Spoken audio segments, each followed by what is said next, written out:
Ce sont deux équipes sur une mauvaise passe qui se retrouvent au hameau pour cette 9e journée du top 14. Des Palois qui restent sur 3 défaites, des Toulousains sur 2 revers et un nul. Forcément, il y a une pression du résultat. Zach Holmes engage pour Toulouse, Thomas Domingo observe et c'est parti donc pour ce duel avec dès les premières minutes du mouvement de la vitesse et une section qui pense inscrire le premier essai sur cette passe de Vatouboua vers Touimaba.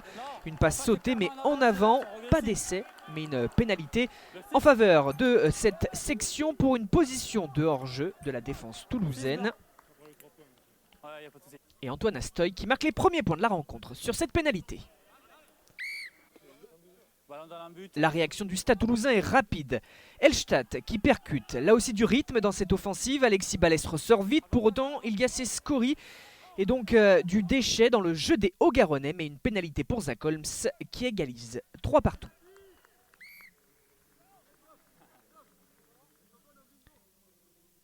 Un secteur dans ce match dans lequel Pau est clairement dominateur, c'est la mêlée.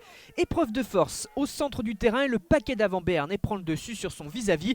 Si l'avantage est laissé, il ne donne rien. En avant.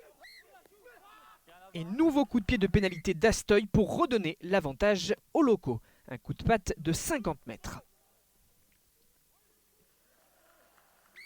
La section qui soigne son entame de match. Pourtant, un point compliqué sur les précédentes rencontres. Et cela s'illustre sur ce mouvement. Vatouboua est propulsé sur son aile gauche, mais semble un petit peu hésiter.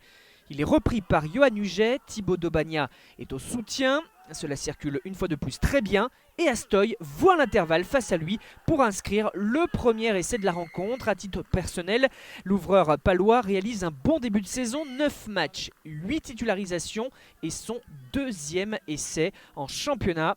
On revoit ce mouvement sur la largeur, ce jeu après contact aussi de l'Espio et la sautée qui permet le décalage. Puis la course gagnante d'Astoy. Juste avant le retour des vestiaires, ensuite Zach Holmes réduit l'écart alors que Toulouse s'est vu refuser un essai du G à la vidéo à 2 minutes plus tôt. 13-6 à la pause et Toulouse n'affiche absolument pas le même visage au retour des vestiaires. Du mouvement retrouvé, un peu de fluidité et surtout de la précision. Peato Movaka met dans l'avancée, Alexis Balès allonge sur l'aile et pas forcément d'ouverture pour l'attaque.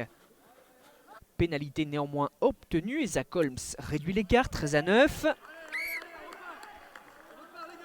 Toulouse joue sur cet élan offensif et lance le jeu sur cette touche de Marchand. La prise dans les airs assurée, la déviation et Balès joue grand côté. Aki fixe, cela ressort vite pour cette tentative de débordement de la défense et surtout la remise intérieure de Zach Holmes vers Maxime Médard qui prend l'espace et l'arrière international inscrit son 84e essai dans l'élite, donnant pour la première fois l'avantage aux Toulousains. La réaction payante des Hauts-Garonnais. Et dans un final où les buteurs sont au duel alors que le rythme est haché, Toulouse gère, tape en touche et s'impose 22-16, retrouvant donc le succès face à une formation de Pau qui ne parvient pas à arracher le bonus défensif.